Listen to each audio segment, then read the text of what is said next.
Tuning in to the online broadcast network, AFTERBUZZ TV. Over 20 million weekly downloads in over 150 countries, and your number one source for after-show entertainment.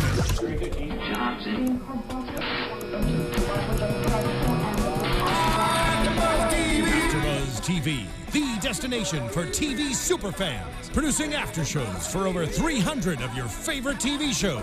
Interviewing celebrities and showrunners. And bringing you behind-the-scenes exclusives. All thanks to E! Entertainment's Maria Menounos, producer Kevin Undergaro, and internet leader Akamai. Now, let the buzz begin! That's right. Tonight, we're smoking in the boys' room. It's got a double meaning. Not only is this an all-dude panel, but all three of us, professionals in the field of wrestling and entertainment.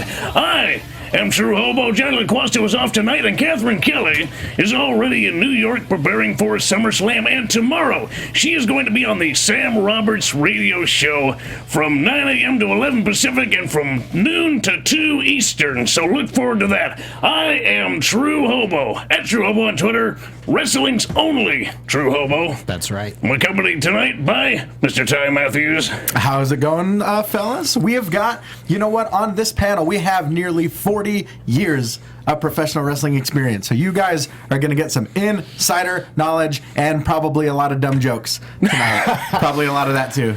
That's heavy and honest. You know, I mean, it's really just... keeping it 100. You know, it's what we do. It's what we do. Very nice. And I guess tonight, you saw him on the NXT After Show last week. This is Mr. Azúcar Rocky Romero. What is up, everyone? I think we should... It's aptly named. It should be named aptly, or I don't even know. I don't know what I'm saying. Sure. Azúcar Buzz TV. Ooh, Azúcar Buzz. I've been thinking about that all day.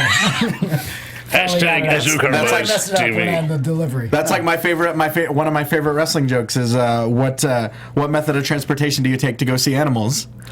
Azúcar. Bam. Coming out hot, y'all. I love it. Take note of that one. Yeah. You can use it or Can don't. I borrow your pen? Sure, absolutely. There you go. So let's jump into tonight's show. Tonight's Raw was the August 17th edition. It was really the go-home show for SummerSlam this Sunday. How do we think it did overall, selling us on the pay-per-view? Do they do a good job? Absolutely. It was a solid episode, especially that last maybe 30, 45 minutes, just segment after segment after segment, really selling me on different segments, different matches. And it's going to have to for a 4-hour, 10-match show. I mean, they're trying to make it the second biggest of their year next to WrestleMania. Why not give it that extra hour? Right. Really give it the feeling of being bigger than even the Royal Rumble, which I think is arguably the bigger draw, but SummerSlam's now the bigger show. Definitely. And I think they've done a good job. I mean, having 10 matches, it's not easy to give every single one a decent amount of build, but that's what they've done. With 4 hours, I mean, you've got time to play with. It's just one of those things. It's a big show. Now you got to actually fill up the card enough to make people care about it. Right. And none of them seem rushed. None of them seem thrown together at the last second. They each seem like they've been told organically over the last several weeks. I agree for the most part. Say maybe a couple of exceptions. But tonight we start off with the Authority coming to the ring, starting off the show right, and really doing their damnedest to QVC sell us on this pay-per-view. $9.99, really running down the card, putting their all into this, all their energy at once, saying that we've got Lesnar versus Taker, Cena versus Rollins, Reigns and Ambrose versus Bray and Harper, PCB versus BAD versus the Bellas, and Jon Stewart as a host. I'm feeling it. That alone is worth every penny. Absolutely, right there. I mean, and that's like half the card. That's right. So, I mean, like I said, we've got 10 matches. We've got Seth and Cena, title for title, and not only that, we got a champion versus champion match tonight, which we'll get to later on. We've got Seth and Cena, title for title. We've got Brock Lesnar versus The Undertaker. Ryback finally back from injury. defending the Intercontinental title in a triple threat match against The Miz and The Big Show. Sorry. Hey, look, honesty. You know, we're Don't keeping it shy away 100 from tonight, it. y'all. Sorry. We'll get to that later. Hashtag brutal honesty. Tag team championship match, a 4-way tag. The primetime players defending against the New Day, the Lucha Dragons, and Los Matadores. We've got a 9-person, 3-team women's match. PCB versus Team Bella versus Team Bad. We've got Sheamus versus Randy Orton. We've got Kevin Owens versus Cesaro. Amel and Neville versus the newly named Cosmic Kings, Barrett and Stardust. And finally, we've got Rusev versus Dolph Ziggler. And actually, you know what? I'm mistaken. Family versus family. Tag team match. Roman Reigns and Dean Ambrose versus Bray Wyatt and Luke Harper. It's so heavy. I mean, 10 Familia contra matches. familia. You know? Yeah. 10 matches. There's a lot going on. It's A whole lot. There's a lot to look forward to, really. If one match isn't going to be good, there's 9 others that can really live up to some hellified potential.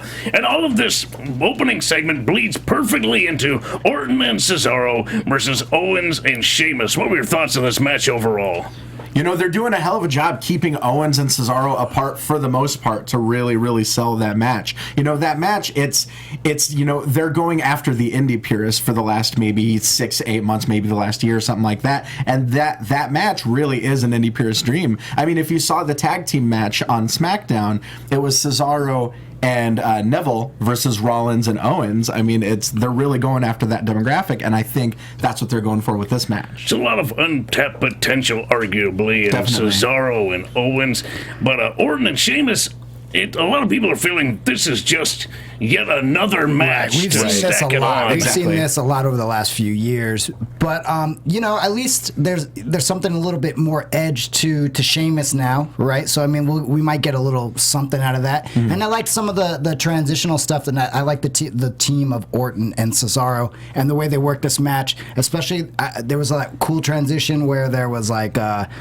They made the blind tag for the finish, and then Cesaro went up and over, tried to go do the Chris Hero Wasn't up and able to over. do it. Right. Yeah, finally, it had to happen eventually. Right. He's a big man. Right, but then right into the Hangman's DDT thing from Orton, which was cool because we didn't see him throw him, you know, which is just fresh, new ways of getting into the stuff that we're accustomed to, but it's different and it's kind of exciting, and you don't see it coming, which I love. And Owens denying the RKO from Orton there at the end, just almost pushing him off or pushing him down so he couldn't get the full pop. He ends up getting it on Sheamus, and a pin on Sheamus, 1, 2, 3. You know, and it's little things like that. You know, shameless plug here. We've all trained people at the CWFH Wrestle Center before. True story. And every single person, I tell them, it doesn't have to be a lot. It could be something so small, and if you change it, it can freshen things up drastically in people's eyes. Yeah, I love watching Owens in WWE. It's amazing because every time he wrestles somebody there, it's such a brand new and fresh match. And we're seeing guys like Orton pulled out the back suplex onto the barricade. Yeah. I've never seen him do that. I don't know. I mean, I don't know if he does that, but I've never seen him, and I thought that was fresh and different. And there's all kinds of new. I mean, we've seen it with in the Cena matches. Cena had a whole new arsenal. He did. And you know, and I credit that to guys, you know, doing their homework and seeing what a guy like Owens brings to the table and going out and be new and different and fresh, and it comes out in every match that he's in. And for some reason, this match in particular kind of refreshed me to Orton and Sheamus. You know, for some reason, their chemistry in this match, as little as it was really good. Even Sheamus sort of starting off and going to the outside and not wanting to engage made you want it that much more. Instead of two guys just running at each other, you saw one of them backpedal, and I think it actually does That's a fun some way. good. That's a fun way to keep things interesting and start and it's their characters, you know. They really want to do it. So I mean, I was cool. I was happy with that. I like the match. Definitely. I'm down with and it. Cesaro is right up there with Titus with having one of the funnest hot tags to watch right now. Yeah. Just going in, throwing guys in the corner, uppercut after uppercut. So much fun to watch. But he's versatile. He can hit you from the air. He can hit you from the ground anywhere. Now that he's really starting to use that twisting springboard uppercut, that thing is a thing of beauty. That uppercut on Sheamus when he came off the top was devastating. Absolutely. knocked the hell out of him. He thought he died. He just died right there in the middle of that ring. Wrecked him coming off the top. dead. But I mean, if they let him start using the UFO airplane spin, it's done. The Cesaro section is going to grow 7 times. Give it time. No promises, but you never say never in the wrestling business. If you don't know, Google Cesaro's UFO on YouTube. It's incredible. I think I've taken that. Yeah. Phenomenal. Really strong starting match for this whole night overall. Then we have the Taker speaking directly to Brock Lesnar through the screen. You could really feel it. It's murky and the air could barely make him out, but I think it added that much more to it. Right. It was that creep factor. He gets into your skin, into your head. That's what the Undertaker does. And he says the Hounds of Hell will be baying and welcoming Brock Lesnar, and that he will never rest in peace. Not even at SummerSlam. Like this, it's great to hear the Undertaker speak. Sure. He does it so infrequently that when he does, you have to pay attention. Right. And I mean, as we would see, this was really all the speaking that he got in tonight, so it's really all he needed to do. The fact that he still rolls his eyes in the back of his head, and it's still effective, is phenomenal. I would quake in my boots at the possibility of wrestling this man that is more demigod than he actually is man. Right. Especially in the context of this feud, this program right now, it's the Undertaker, but at his most desperate. You know, as Heyman, he mentions at the end of the night that he goes low. He goes for these low blows, and it's because he's in this new situation. He's almost humanized, and not humanized in the American Badass way, but humanized in this, God that's been brought down to earth. Context is very important, Definitely. and I think Heyman adds a lot to it, but we'll get more on that a little bit later. We see Rollins backstage talking to the Authority, Triple H and Stephanie McMahon, and he's happy that Cena is accepting his challenge, and that he even wants a Legends statue. After he beats Cena and becomes double champion, he's just so sure of himself. How do you not hate this man? I don't hate him. I love him. Really? Oh! I want to see the freaking statue get built right there in the lobby in Connecticut. Can we just get a weekly WWE Network program of them working on the statue? I would like an update, at least on Twitter, every couple days to see the progress. So I think we deserve it. Chiseling away at the beard today. I think if they build this statue, somebody will have to destroy it. I think that's Wrestling Rules 101. That's exactly where my mind went to as soon as he mentioned having a statue. You know what, you guys, that's too much. I don't want to see that. That statue is going to be beautifully built right there when he beats John Cena on Sunday, and then it's going to stay there. I hope that they'll put like some bars around it, maybe some protective glass, maybe that same glass that they put on that sign right there on the WWE ring, the bulletproof glass to protect this thing, because that thing. I'm going to Connecticut. I'm going to take a picture with it. Wow. I'm just saying. I'm putting it out there. Okay. You are just that taken. The way that people take their pictures with the Rocky statue. That's what it's gonna. Yes, with the Asukar statue. Yes. Oh, with the Yes, Right. absolutely. The one that I have in Philly. The famous Rocky. The famous Rocky. No. Azúcar is the famous Rocky. Oh, okay. Right. Not the other one. The Not that weird one, not that Italian one. horse, pony. What is he called? I forget. Doesn't Rocky really matter. of Roppongi Vice fame. Exactly. Right. Of course. Next, we see Dean Ambrose come out and hop on commentary for the next bout of Roman Reigns versus Harper. This was hard hitting. It's Harper and Sheamus, I think, are the two guys that I love seeing Reigns across the ring from. I mean, they just wreck each other, as we saw with that boot. That big boot that Harper hit, just demolishing Roman Reigns' face. And then the Michinoku driver, too. It's so much fun to watch these two go at it. And it's amazing. This match was a much slower paced match than the previous match that we had saw, but wow, they beat the crap out of each other, and that never gets old. Exactly. Right. Never gets old. Just have two guys standing across. It's power versus power. It's not a cat and mouse game. This is like two tigers attempting to maul each other until one of them dies. It's whether you've been watching wrestling for 30 years or 30 minutes, it's the kind of thing that brings everyone together. Right. Just wrecking each other. And, I mean, all of this leads into the family versus family match at SummerSlam. Who do we see taking that away? Ooh. It's hard to say. I think I've got to go with Harper and Wyatt. Really? I think they they definitely need it more, and obviously we've seen that doesn't necessarily mean that they're going to win. Right. But I think that they could use the W more. But Reigns and Ambrose, I mean, they're on such a high right now, you know. I mean, And I think that might be why they go the other way. I think so many people might be expecting them to get the win that they might swerve and have Harper and Wyatt take it. Yeah, I think you're right. I really think Bray and Harper are only as strong as the wins that they get. Being as frightening as they are, they're fueled by their wins, and their losses, I feel, actually do take away from them. Right. They have to appear strong. That's a good point, yeah. Right. Yeah. So to close out this match, we have Reigns in succession hit a Superman punch, followed by a nice stiff spear.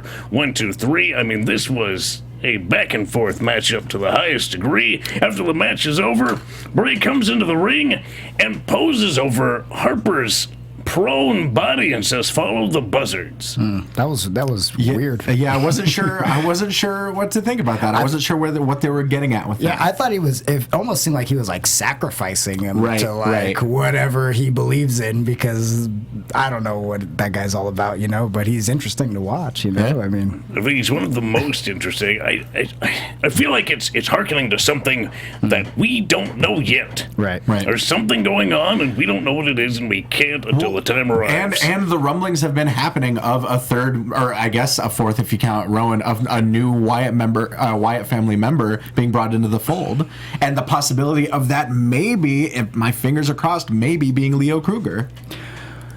Is Eric Rowan still a Wyatt family member? Technically, yes, though he is MIA at this moment. Thank God, though. I'm okay with that. He's another one.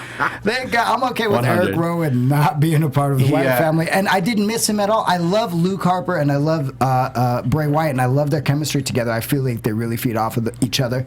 And I feel like Eric Rowan just doesn't belong there. He's sort of the weak link of it. He definitely is. And of course they need to have a weak link, but I think that there needs to be a fresh member. Sure. And I can't wait to see who it is if that's where we're going. That's I would like to think, but I mean, like, it could be anyone, and I would be interested. I mean, let's do a little speculation. Ty, you said you'd rather see Leo Kruger, and that's an interesting choice. I'd like to see Leo Kruger for so many reasons. I think Adam Rose has run his course, obviously. I think Leo Kruger is a fresh character that people would like to see. I think that just the person was humanized by the ESPN documentary, and I think Leo Kruger would fit in more than anyone else on the roster right now with the Wyatt family. Now, see, personally, I disagree with you on basically every point. Okay. I think he ran his course, much like Adam Rose ran his course, and I think actually backpedaling and going back to Leo Kruger would be a detriment at this point. But I see where you're coming from, and hey, we'll see what happens. Now, what do you think, Rock? I would like to see The Miz. All right. Okay. All right. Maybe he gets cast in a horror movie. He starts going real method. Doing real method, locks himself in a hotel room, writes a diary, a journal. No, you know what? I'm not sure. You know, I'd like to see somebody from NXT, like maybe somebody completely fresh. Sure.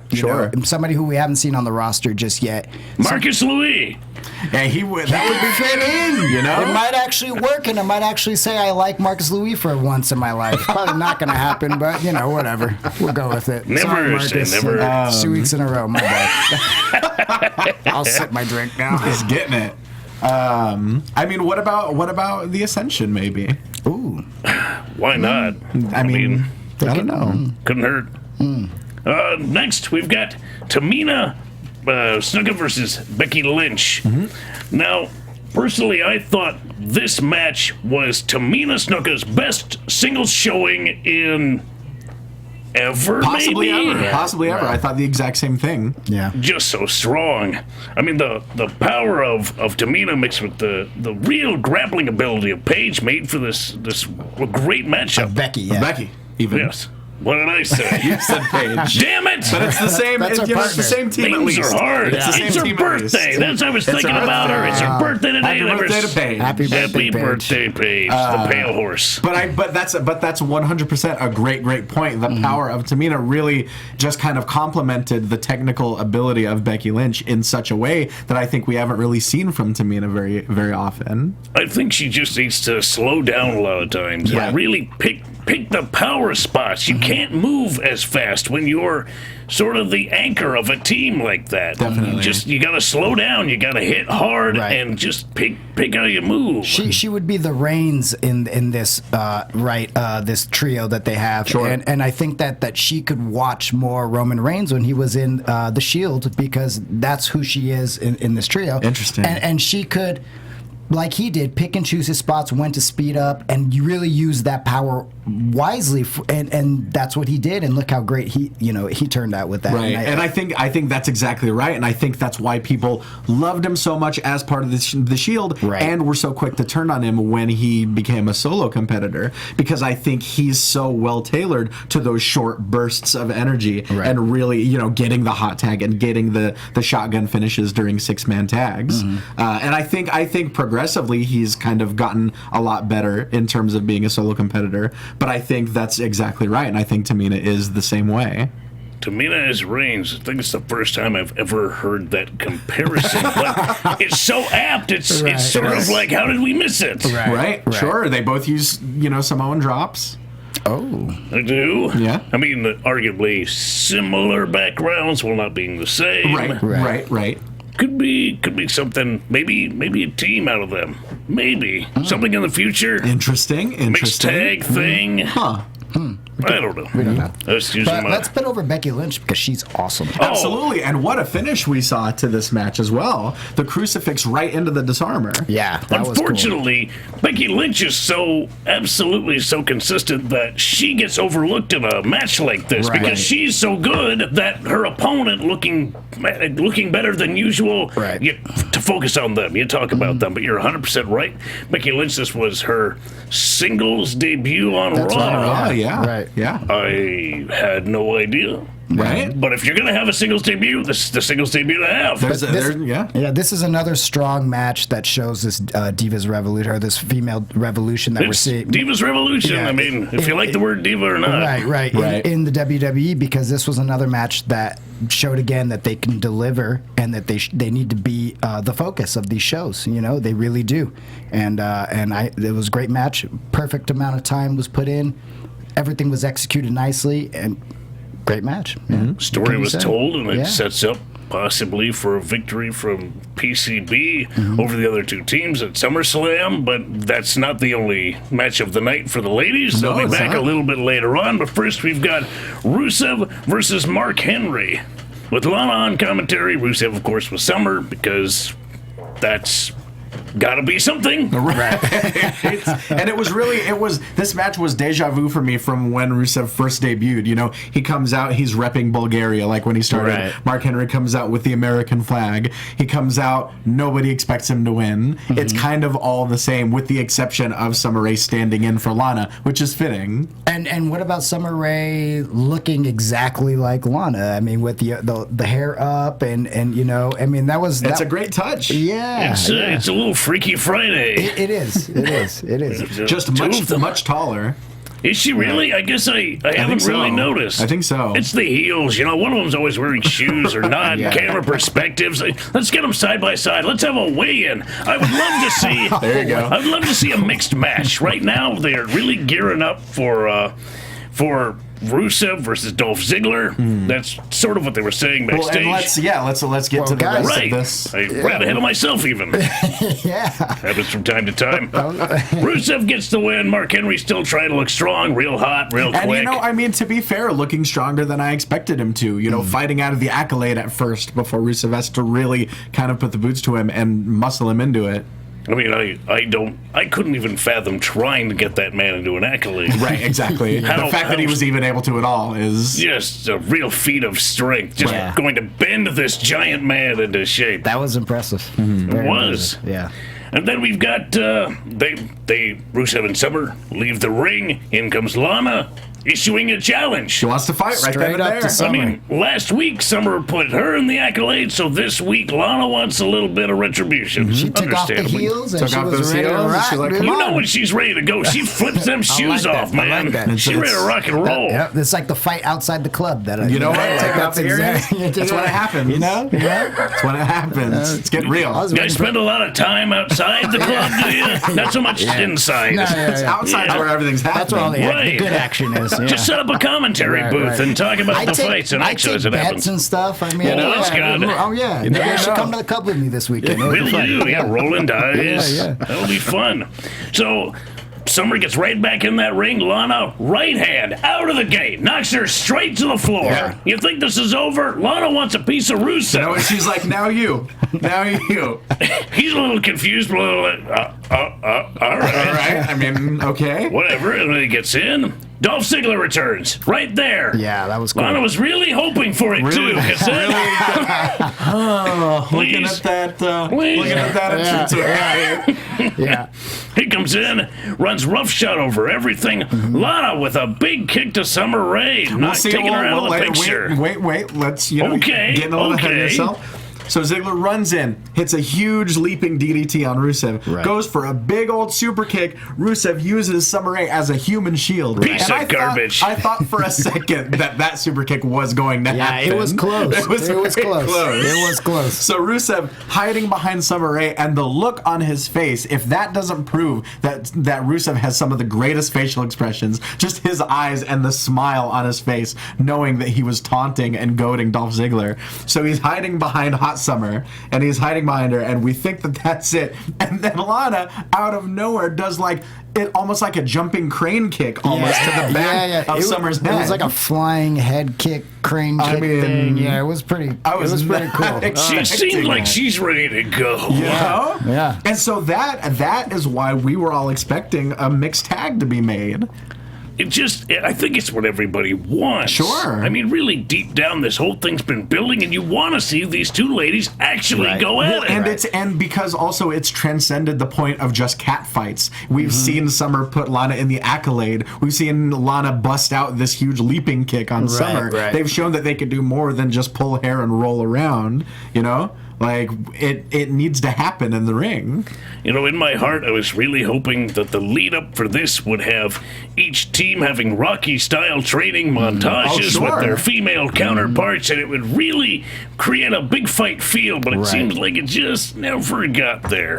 Right. It's unfortunate, but still looking forward to maybe a singles, maybe not. We still got SmackDown to really nail things in. I hope that it's the tag, though. I think that's the most interesting option, especially when you've got 10 matches to, that's going to be the match that at least you'll get something a little extra out of it than just being Dolph versus Rusev, Again, but I mean, removed. He was injured. He's back now. Good for him. But it's same match, different day. But the mixed tag, that's fresh. That's where the money is. Yeah, really feel that way. And during the break, we got an announcement that Coach. You guys forgot that Dolph and Lana made out. That was pretty hot. There was also that. See, the least favorite part of that for me. It was the most chemistry they've shown with each other, I think. Yeah. It didn't look quite so forced as it has before. I don't know if forced and making out should be in the same sentence together. That's fair. That's fair. Dirty feel. It's outside forces forcing both of them. Now kiss. Ew. Anyway, Coach is coming back to cover SummerSlam for ESPN. That's pretty cool. Is one of my favorite personalities of all time. I have to say, strangely enough, I'm kind of proud of him. Yeah, sure. Because he was the butt of every joke during his time in WWE. He goes to ESPN and really makes a name for himself. Yeah. And comes back to WWE now as a real hot commodity. Yeah. I mean, I wouldn't be surprised if he got mixed up in some sort of foolishness. And I hope so. I would certainly hope so. If you guys want to see some quality Coach footage, Google the time that he got misted by Tajiri backstage. The way he sells that is phenomenal. He's just going about his business. He's going about his business backstage. Tajiri walks in. He literally says Coach's exact words are, "Oh, hey, Tajiri, what's up?" Green mist to the face, and his shrieking, his frantic shrieking of just selling the eyes is one of my, almost 30 years of watching wrestling, one of my favorite things I've ever seen. Well, there you go. There's your homework, everybody. Phenomenal. Go Google what's up? So good. It's so good. Backstage Backstage, we see Dolph and Lana being interviewed, and they say yes, they want the singles match, and so we're probably gearing toward that. That's what we've really got in the chamber so far. We've still got a SmackDown to go, so who knows? Anything could happen. And what I think is going to happen is that they're going to interview Rusev and Summer, for their thoughts on it, if they accept. And I think Summer is going to be the one that pushes for it to be a tag match. You think so? I think so. I think she's, Rusev is going to be like, all right, you know what, I'll do it. And then Summer is going to be the one to push for Classic heel mistake of really not thinking of your opponent as an opponent. Right. It's just stepping right into a bear trap. Sure. Hopefully, So we'll see. hopefully that's what happens. Next, we have a Taker and Lesnar hype package. Yeah, this was the package. Yeah. This was the package. They do their packages are always great, but when you've got the depth that these two have, years and years of feuding with each other, it gives it a whole new level. And this is the main event. Yes. Right, and getting outside perspectives, having Austin talk about it, having Rollins talk about it, it becomes something that's bigger than professional wrestling, and that's what it's supposed to be. Right. It feels like two elemental forces. It's a literal, it's a clash of the titans, basically. These are as close to demigods as you can get in the current storytelling method in pro wrestling. It's the dead man versus the beast incarnate. And isn't that what wrestling is, really? Exactly. People who are larger than life and death actually grappling with each other. This is what Greek mythology is made of. And that's why something like Lucha Underground is so much fun to watch, because they've got dragons, and they've got guys with 1,000 lives, and they've got the personification of death. All of these ridiculous characters, but anything ridiculous can make sense in wrestling if the right story is told.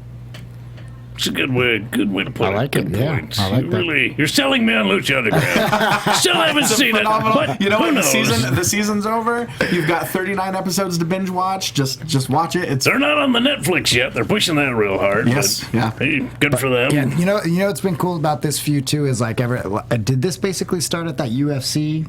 Like when Brock kind of did. Yeah. So if you really think about that and how viral that was when it first happened and how it built, because we had to wait for Brock to lose the championship in the UFC championship, and then where was he was going to end up? Then he showed up in WWE. Then we have the WrestleMania match finally, and then he just destroys the Undertaker, and then continues to just demolish everyone that's put in his path, basically Cena included.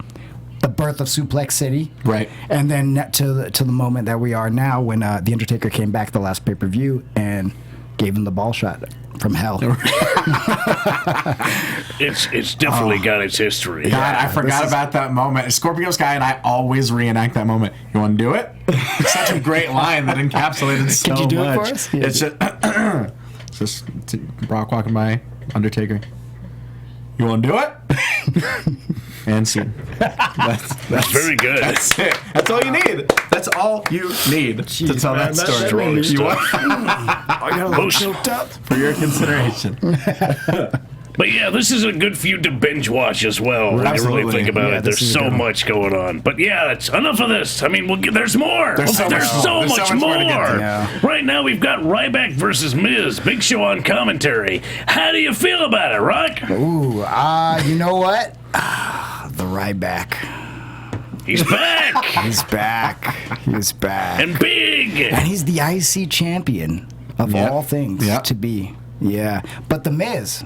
A lot of people talk crap about The Miz, but I freaking love The Miz. I think The Miz on the mic, which he did, he came down and he's just started to dig into everybody. Big Show was on commentary, started digging into Big Show. Not an actor, he calls him. Exactly, and Big Show is not, but The Miz is.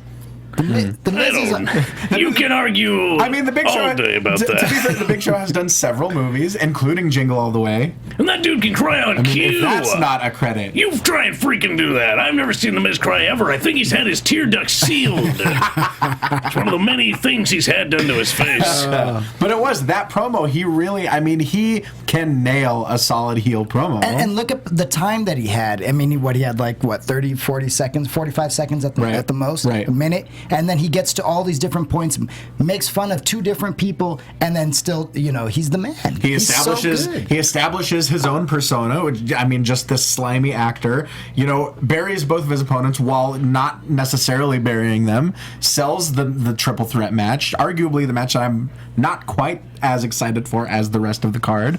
But You're not alone in that. That's what I figured. But, he's doing as much as he can, and I think he should be commended for that. Yeah. Definitely. Well, this match starts off pretty hot. We got Ryback taking control, really taking it to Miz, but of course, Miz somehow getting the better. He's smart. Yeah, he is. Miz got in a lot of offense in this match. He did. The leg too. He was setting up for that figure four. Right, and he was going after that injured leg as well. Ryback coming off of that staph infection, that grotesque staph infection. I'm not sure if it was the right or the left, but fact of the matter is he's got one good leg, and even if you take out the bad leg or the good leg, it's still one leg. It's still one of them, yeah. Right. He's just so powerful, though. It's sort of the problem. No matter what you do to him, he's going to end up picking you up. If you're a guy like The Miz, you can sort of break him down and make him weak to the Big Show. Right. Big Show's too big for him, but The Miz is kind of screwed any way you cut it. But, right, exactly. It has to be one of those video game boss fights where it's these two monsters running at each other, and Miz just has to figure out exactly when to get out of the way. It's a quick time event. This match is The Miz's quick time event. He has to hit triangle at the exact right moment, get out of the way, have them hit each other, and then make the pin. It's probably one of the better ways to put it. It's really... Just hit triangle, Miz. Just hit triangle. But you got to hit it at the exact right time. If you mistime it, you're just going to get pancaked.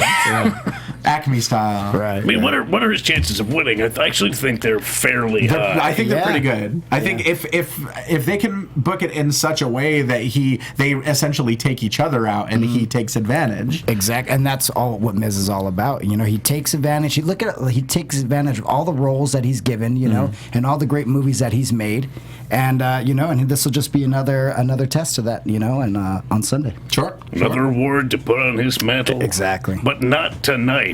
He goes for a crossbody. Ryback catches it, transitions into a stalled suplex, transitioned into the shell shock.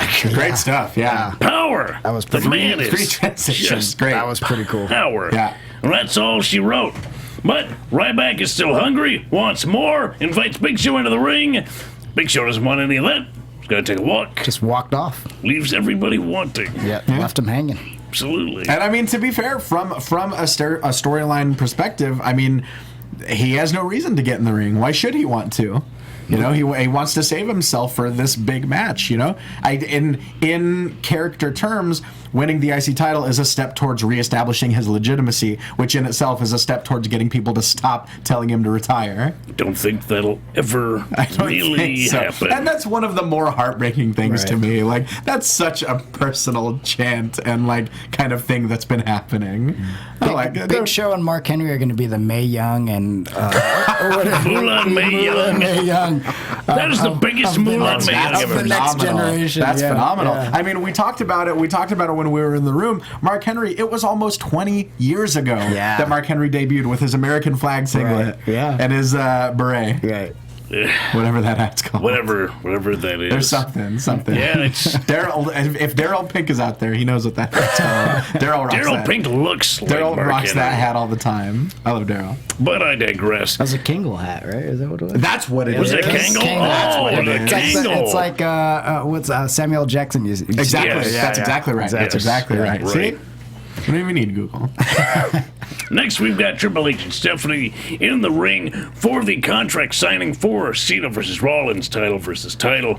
They do a good job of hyping this match, and then Rollins comes out and I think cuts probably the best promo of this night. I'm not taking anything away from Paul Heyman, but again, a consistent guy is often overlooked, and Rollins, out of the park, nailed this. Definitely. It didn't just seem like slimy heel posturing. It seemed like for once he was actually speaking authentically from the heart. And so I think that's what really sold people on this promo. Absolutely. He quoted Bob Dylan. He did. I mean, to a negative. You don't often quote Bob Dylan for nefarious purposes, but he says the times they are a-changing, and John Cena's been on top of the mountain, and instead of being sort of the good guy of this scenario, of this whole world that he is king of. I mean, to paint a picture. Right, yeah, he's he was Superman, right? He's a villain. He's holding everybody down. Everybody hostage, yeah. And Cena is a disease, and Rollins is the cure. These are strong words that unfortunately people really believe. Sure. There's a lot of truth in these words for other people, for fans in particular. They buy into this idea that Cena is all that is wrong with the WWE. Right. Well, then, and as we see, once Cena comes out, he says, people are saying, half the people are saying, let's go Cena, half of them are saying Cena sucks, but none of them are saying anything about Seth Rollins. Right. And it's an interesting point to make. Are people opposing Cena because they're supporting Rollins, or are they just opposing Cena because they want to oppose Cena? It's a good point. I think it's something that he made. Thank you. Sorry, we just got a nice signal from the booth. We love you too. You're a great guy. Cena came out and rocked the mic like he always does, though. Of course. He had more fire, more passion. And that's the Cena that I love. It gives me goosebumps every time when I watch it. He did the same thing with some of the Kevin Owens promos. Yeah. And when he comes to life like that, and especially after the last couple weeks he's had after Seth broke his nose, holy crap, did he come out with a burning in his stomach, the intensity, the fire that he had. Nobody can compare to Cena when he's like that. Absolutely. Say what you will about Cena, but nobody cuts a fired up promo the way that he does. That's one of the biggest, I think, tools that's gotten him to where he is today, is that ability to really bring people in an emotional way and believe what he's saying. He's cutting one of the most cut and dry professional wrestling promos that you could cut, but he's making people believe it, suspend their disbelief, and that's what you need to do. I think what Cena said about his greatest threat in this promo being just winning. Right. All he has to do is beat Rollins and he'll bury him for life, essentially. If he ties that record set by Ric Flair, right, he's threatening the legacy of Seth Rollins vis-a-vis threatening the legacy of Triple H. He made it very personal for Triple H, and Triple H looked like he was sort of going back into himself, and he seemed a little scared, a little frightened for what could be come Sunday. Are we maybe seeing forecasting interference from Triple H in this match at all? I think it's very possible. I think this promo, I hadn't thought about that until you said that, but I think if this promo set up anything, it's setting up stakes for Triple H. I think before, Triple H was in a position where he didn't really have that much invested in Seth Rollins succeeding. I think he was at a point where he was kind of willing to cut him loose. Now, if Seth Rollins is being threatened, by association, Triple H is being threatened because of the mentor-mentee relationship that extends to Ric Flair. It's so possible to see John Cena hold all the cards, have both the WWE Heavyweight and the United States Championships. Right. That maybe it's going to go to Rollins. It very well could. I think it very well could. To this day, I guess it can't now, but I've always thought that Cena needed to drop the U.S. title on Raw during the U.S. Open Challenge. But I mean, if this match is going to have a winner, I guess that can happen. But I think you might have a good point. My faith is behind Mr. Seth Rollins, 100%. 100%. I want to see that statue getting made. You know? I'm just an advocate for the statue. But okay? we for the statue, not even the man, just the statue. I want to make sure that he cements his legacy in this company. We should move right along because we've still got quite a bit to cover. We've got time. We don't have too much time. And then we have the announcement that Lesnar's going to be on Sports Center tomorrow. That's cool. Big announcement. Another plug for SummerSlam as a whole, as a show. Very good. New Day out. Yes. We got them cutting a classic New Day promo. So good. So good. They're all going after the rhyming motif, but Xavier Woods is just a little bit too flustered to go along with the rhyming, and he just starts losing it. Yeah. He lost it. It's incredible. It's what happens. It's incredible. He seems not like the weakest link, but the one with the most energy a lot of times. Because he's always on the side barking while Kofi and the big cat, Big E. As much of a fan as I am of his in-ring work, I think I'm an even bigger fan of him just yelling at ringside and interacting with El Torito. The bump that he took on the apron just from El Torito is just like... He almost got in a fight with a little man. He did. Like, come on, you are just making yourself look terrible out there. That's not a little man though, man. That guy is nuts. Well, yeah, I mean... Emphasis on the man. Yeah. Right, little man. He's a man. He's dangerous. Yeah, he is dangerous. But we've got an 8-man tag, the Primetime Players and the Lucha Dragons taking on New Day and Los Matadores, setting up for our 4-way tag team title match this Sunday at SummerSlam. This was quick. It was a quick match. I wasn't really expecting much of it because, well, what is there to do, really? I mean, really, the focus was on Xavier Woods and El Torito interacting outside, and then after that, Kalisto hits the big Rana for the win. Yep. It was a nice Rana too. It was pretty Lost nice. him a little bit, but little I mean, bit. if you lose a guy on a run like that, all he's going to do is ram his head into the mat even harder. Right. Sure. And Still then, a win. And then after the match, you know, PTP and Lucha Dragon celebrating, and just seeing Kalisto standing next to Titus O'Neil, just like the mismatch there is insane. Yeah. It's bonkers. It's pretty But I ridiculous. mean, this match once again established that Titus O'Neil has the funnest hot tag to watch. Cesaro's a close second, but watching Titus hit those backbreakers and then just chuck people, He's a scary man. it's phenomenal. Just all go. Once that crowd starts barking, it's great. Great I'm still stuff. not a fan, but I don't. Really? Let's not get into it because All right. I know we're. All right, we got to keep rolling. We got to keep To rolling. our champion versus champion. And then I don't want him to match. beat me up later. So that's We've got the package for Stardust versus the Green I forgot. Arrow, Stephen My Amell, favorite part of the show. and the promo that follows. My God. Between the newly crowned Lords of Darkness. The Cosmic Kings, the Lords of Darkness. Stardust, he's personifying Orion, the constellation, the archer, saying that he's got 2 arrows in his quiver. He says that he has a gift fit for a king for his new partner. And this friggin' guy levitates a goddamn cape.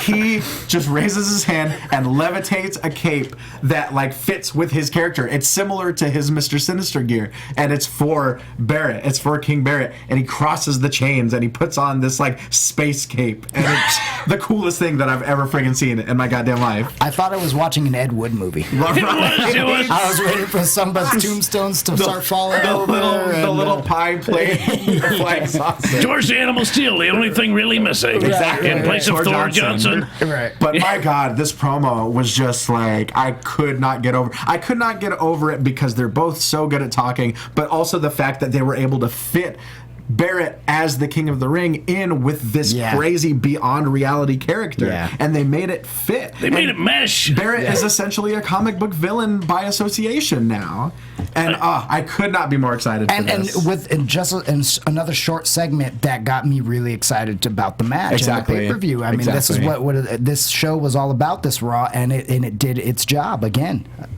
Right. I want to see Stardust cutting promos from that Star Room. Just like I want him to have his own show, like just talking about the cosmos and constellations and pontificating and. I didn't understand a word he said though, but I thought it was cool when he levitated. Exactly. I was like, he's saying big words. I know this. I'm gonna go back and watch it like 4 or 5 times. It's Right. incredible. You just got to try and break it down. Exactly. He's such a smart guy. He's so just intelligent. maniacal. I didn't know that. Yeah. It's frightening. It's so smart. It's honestly, I didn't think I would have a Cody Rhodes character that I liked more than when he was the grotesque, disfigured face mask wearing Cody Rhodes. But this takes the cake. Yeah. I did love Mustache Cody Rhodes. Mustache That was pretty Cody great. Rhodes was incredible. Pretty good. I do remember the first time I saw that mirror entrance on the Tron. I was like, all right, that's pretty incredible. All right, on to the champion versus champion match. Versus champion. We've got Nikki Bella versus Sasha Banks. This was So exciting. This was a pretty darn good match. It was really good. Really, really I'd good. love to see the ladies this high up on the night's action. Exactly. I mean, they were ostensibly, in terms of matches, they were the main event. Right. Final match of the night. Right. They delivered. I thought it was the best match of the night. Really? Yeah. I'm I trying think to think. so. Well, yeah, I mean, Reigns and Harper was really good, but I mean, you could argue that wasn't the best match of the night. But easily. this was a little bit more technical than that. Right. It was really good stuff. The electric chair drop from Nikki, the way that she got into that, it was creative. From the O'Connor roll. and it was That new. was cool. Exactly. Yeah. It was really this match. Nikki really doesn't always deliver 100% like I feel she should, being the champion. Right. Especially for so long, because she's 28 days away from beating AJ Lee. Exactly, for that's the exactly right. reigning, 277? 267? Somewhere around there. Numbers. I'm sure someone will correct me. Absolutely, they're great for that. But it was weird seeing them go kind of back and forth. It was the match more or less was heel versus heel. Nobody really 100% for Nikki, but I'd say Sasha is really the favorite amongst the fans. I think so good, man. She is a talented woman. So good, so talented. Weirdly humble too. Yeah. We've interviewed her before. It's strange. Like, you're the boss and you're this nice on the phone. Right, the legit boss. She's gonna have those rings available for sale soon. The legit boss. She's rings. She's got a bunch of stuff for sale. She's a merch machine. Her and Naomi just doing the team bad. That's what you got to do. That's what you got to do. Team bad, you know? Because Naomi's got the bad. Sasha Banks has the ring, so they just get it. But we see Nikki hit that clobbering forearm, setting up for the rack attack. But Naomi distracts. She goes Naomi for the up on the apron, right. pulls the distraction, and wouldn't you know, Banks' statement for the submission win. And I've got to say it out loud, the NXT Women's Champion makes the WWE Divas Champion tap out on Monday Night Raw. It's a large We're statement. making progress, y'all. That's a very large statement. We're making progress, y'all. But not only that, but she's also got a match on Saturday. Don't forget. She's got for the title against Bayley. She's defending against Bayley. And then she's going into this. I mean, this is a huge week for her. It's a big weekend. This is the biggest week of her life. It definitely is. Huge. So this is just cool. huge. We are looking so forward to it. But moving forward, we got an announcement. Cena will be on the Today Show. More plug for SummerSlam. Sure. That's great. Now we have Brock Lesnar's homecoming. This was pretty cool. We've got Paul Heyman in the ring. We've got confetti. We've got confetti falling from the ceiling. We've got Paul Heyman. I didn't think that we could top Paul Heyman speaking Latin, speaking in tongues, but he's singing. We've got Paul Heyman singing in the middle of the friggin' ring tonight. Like Iago from freaking Aladdin. It was the best Iago impression I've ever heard. That would have been such a better Iago. As much as I love Gilbert Gottfried, Paul Heyman would be a fantastic Iago. Be a much fatter bird, though. Like a turkey. I don't think you can have a turkey as a sidekick animal. You had mentioned earlier when we were watching it that Brock actually looked happy, and I thought that was a great note because he actually looked happy for once in his miserable life. Wouldn't you know it? He was smiling, and not in the way of like, oh, I'm destroying someone right now. It was a legitimate smile. Right. He was happy to be there, and really everybody was happy for him to be there. Yeah, because they were in the real Suplex City. As far as I'm concerned, the truest. Cool. He came out wearing the truest form of the Suplex City T-shirt. Suplex City, Minneapolis, Minnesota. They certainly made a mint off of those tonight. Oh my God, they always do. Right. It's just terrible. Especially for the homecoming. Heyman making some good points tonight. He says that Taker low blows Lesnar because he knows he can't beat him. That Lesnar's not a man, he's a beast. And he will offer him nothing at SummerSlam. No respect, no anything, no hope of a victory. The thing that I love about Heyman, and the thing that I love about Heyman on the mic, and it might be stating the obvious, but the way that Heyman invokes such lofty imagery, he says you can get God and you can get the devil to team up, and Lesnar will take all three of you to Suplex City. Yes. It's a check that literally is the biggest you could write. Can we get a shirt with Brock Lesnar's German suplexing the devil? I'm sure they'll make it. Preferably like the Tim Curry devil from Legend. Oh, the huge horns. The giant horns, cool. You know? Yeah. Oh, man. But like I said earlier, Heyman mentioning and calling out Taker using the low blow establishes these stakes for this newly humanized Undertaker. Somewhat humanized. Right. I mean, he used a lot of his old tricks. Well, and that's what I mean. He's still the dead man, and he's still the demigod, but he's humanized in a way that he's not afraid to kick someone in the balls. It was cool to the lights went out and the bells went off. The church bells would go off, and all of a sudden, Heyman's like hugging the post or whatever he was doing, and Brock was looking. Everybody was waiting for him, and then Heyman continues to cut this promo until the second time the bells hit. The darkness comes, and Heyman is missing, and all of a sudden the Undertaker is in the ring, ready to rock. And wouldn't you know it, And they waste another no low time. blow. They waste no time. Taker goes right after it. I thought Lesnar was going to come up with some offense off of this, but it was tombstone and done. Right. Just, I really am looking forward to this match. Yeah. Sure. And I thought for a second that this being the homecoming that Lesnar would come out on top. But, you know, it's like we've heard so many times, there are thousands of people in the arena, but there are millions of people watching home, and you've got to send those people happy, Right. too. Absolutely. So we send them buying. We see the chokes, we see the low blow, we see the chokeslam, we see the tombstone, and we see Taker riding off into SummerSlam, potentially the victor. I see Taker taking this one. Do you? I do. He's got it. I do. think he's got to get that win back. I think he has to get it, I think that he, you know, and I think we're going to see that same setup as the finish, possibly as a low blow, a choke slam, tombstone, 1, 2, 3.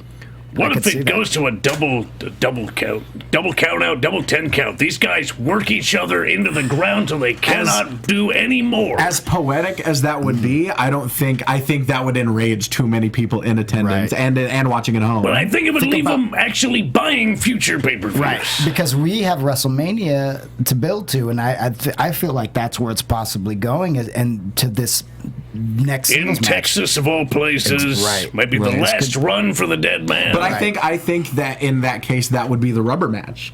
I think Taker gets it this time, and Brock is so enraged because, as Heyman mentioned, Taker has never beaten Brock before. You know, in the 13 years now since Lesnar's very first WWE debut, Taker has never gotten the win over him. And so I think he might take it on SummerSlam, and that sends Brock into God mode. And that leads up to Mania. IDDQD.